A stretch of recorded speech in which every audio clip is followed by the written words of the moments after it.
Do you doubt Yes. those of us that have had religious experiences? Do you think it's just like neurological phenomenon? How would you If I define say it? that Jesus changed my life and Yeah, that but he's gone to work if in you, my soul, okay, but was he like did he jump in the car with you at the drive-through? no, but Okay, it's what you said a religious experience, I have to ask how much that is. there was a moment where I realized that I'm not all that I would ever want to be, that I fall short of the glory of God's wish. And When was this? when I was in fifth grade, actually, believe it or not. Fifth grade? Yeah, Really? yeah. You That's you when ha- I gave my life to the Lord. you were thinking about this shit in fifth grade? Amazingly, I went to Christian school. So you don't see that as indoctrination? Well, I actually went to a private school previously, but they didn't force it on us, to their credit. No, but you said you were in a Christian school. Yeah. Okay, you're 10. You're in a Christian school. There's no connection of like maybe at a very early age they put a chip in your brain? I mean, I still had to make the decision for myself. By the way- And there's a lot of kids that went to that school that aren't Christians anymore, and so By the way, I went to Catholic. I was raised Catholic. didn't stick. I had the opposite reaction to catechism, which was the religious training we would go to on Sunday morning, where you would learn how to be a good Catholic. And it just really turned me off to the whole. Was it too forceful, too legalistic, like I all mean, of it? It was just a giant. I mean, I was used to a room with 20 kids in it at regular school, and then on Sunday there's like 60 kids, and they're from different schools, and they're just like and the nuns were like mean because you got 60 kids you don't really know. You have to like, and of course they're mean to begin with, to like get them in order. And they scared you, and they yelled at you, and they hit you with a ruler on the knuckles. I'm from that era where they still like fucking hit you on the. You know how often I hear the rulers from like I mean, scorned Catholics? The ruler is like a very common thing. Again, the idea that you keep people in line, it's by fear. That's why you're keeping people in line. And that's a question an atheist really, I think, is due to ask a religious person. Do you really think fear is the best way for us to grow and become good people? Because if that's how we're doing it, I do have a problem with the methodology, even if I believed in the religion. I hear that from a lot of people that were raised Catholic, and no, I do.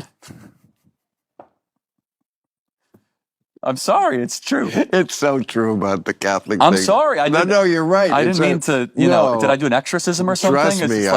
Trust me, we have a whole highlight reel of spit takes. It's the highlight of any show. If the guest doesn't I can make Bill Maher laugh, if the guest doesn't make me do a spit take, we consider that it's a failure. But you did, so go on. But yes, Catholics, yes, that's exactly who you would hear that from. It's an underemphasis on grace.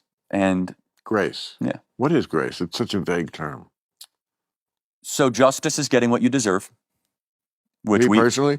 Anyone, yeah. We believe all humanity deserves damnation and judgment. Tough stuff. And it started in the garden. It's tough. Garden? Oh, you believe in the garden?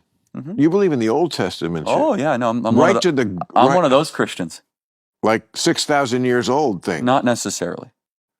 Because in religious, I went to see the. I'm not necessarily. I went to see the museum. You know the museum that they have in. Oh yeah, Ken Ham's deal. Ken Ham, yes, and we interviewed Ken.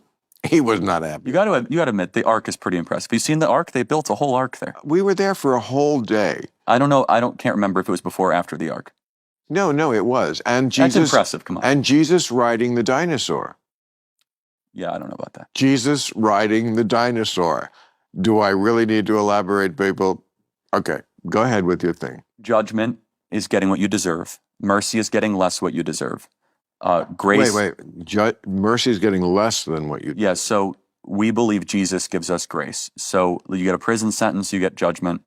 You get mercy, you get less of a prison sentence. Grace would be Jesus serving that prison sentence for you so you could live life eternal. Well, how is he serving that? Oh, you mean like in the big picture? Well, because we believe him living a perfect life and then suffering the death that he did on the cross was him atoning for our sins. Of course. The sins of humanity. Jesus, yeah. Which is a big claim, albeit, and a very compelling one, which we also believe one to be true, because it redeems all of humanity of our shortfalling of the glory of God. I got to say, it's really picking up the check for the whole table. You know, I mean, you gotta You got to give a dear boy for like all of our sins. It's a very generous But thing. what it does Very is generous. it is, at its core, a statement of human equality, that we're all sinners. We're all screwed up. We all got problems. We all got vices. And like no matter what you do, we all fall short of God's standard. And Jesus makes us whole.